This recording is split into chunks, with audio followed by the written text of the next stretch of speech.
வெற்றிவேல் முருகனுக்கு அரோகரா. பாம்பு கனவுல வந்தால் என்ன பண்ணுறது, துரத்துற மாதிரி இருந்தாக்க என்ன பண்ணுறதுன்னு கேட்டிருந்தாங்க.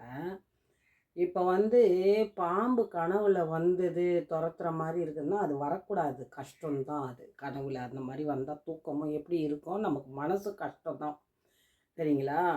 அதனால் நீங்கள் என்ன பண்ண போனால் கண்டிப்பாக அன்றைக்கி நீங்கள் கோயிலுக்கு குளிச்சுட்டு கோயிலுக்கு போயே ஆகணும். அந்த மாதிரி கனவு ஒருத்தருக்கு வருதுன்னா கண்டிப்பாக நீங்கள் போய் கோயிலுக்கு போயிட்டு, அதுவும் இந்த புத்து புத்து இருக்கிற கோயிலாக போங்க.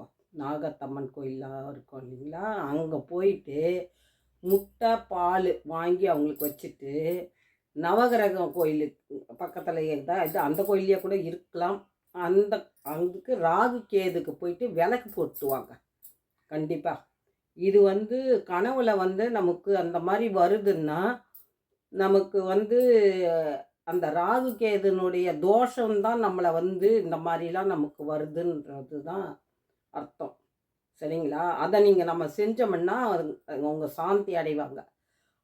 அதுக்கு அப்பால் அது மாதிரி வராது. அங்கேருந்து கோயிலில் திருநூறு வாங்கிட்டு வச்சுங்க, சரிங்களா? ஆனால் கண்டிப்பாக இதை நீங்கள் செஞ்சே ஆகணும். அந்த மாதிரி வந்ததுன்னா நமக்கு பாம்பு கனவுல வந்ததுனாலுமே உங்களுக்கு நம்மளை இந்த சனீஸ்வரர் பகவான் இருக்கார்ல, அவர் பிடிக்க போகிறாருன்னு கூட நம்ம சொல்லுவாங்க, ஒரு ஐதீகம் இருக்குது இல்லைங்களா? அதனால் நீங்கள் ராகு கேது அவங்க தானே, பாம்பு தானே, அதனால் ராகு கேதுக்கு போய் நீங்கள் விளக்கு போடுங்க.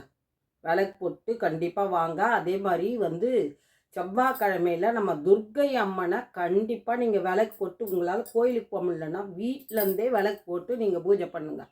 விளக்கு 2 விளக்கு எலுமிச்சம்பழம் விளக்கு போட்டு அம்மாளுக்கு ஒரு 2 துதி, அவங்க என்ன அவங்களுடைய பாட்டு இருக்குது அதை பாடினீங்கனாலும் போதும், அவங்களுக்கு என்ன துதி நீங்கள் சொல்லணுன்னாலும் போதும். அதை செஞ்சிங்கன்னா கூட இந்த மாதிரி கனவுகள் நமக்கு வராது, சரிங்களா?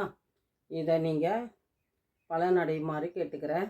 உங்களுக்கு பிடிச்சிருந்தா லைக் பண்ணுங்கள், ஷேர் பண்ணுங்கள், சப்ஸ்கிரைப் பண்ணுங்கம்மா. தேங்க்யூ.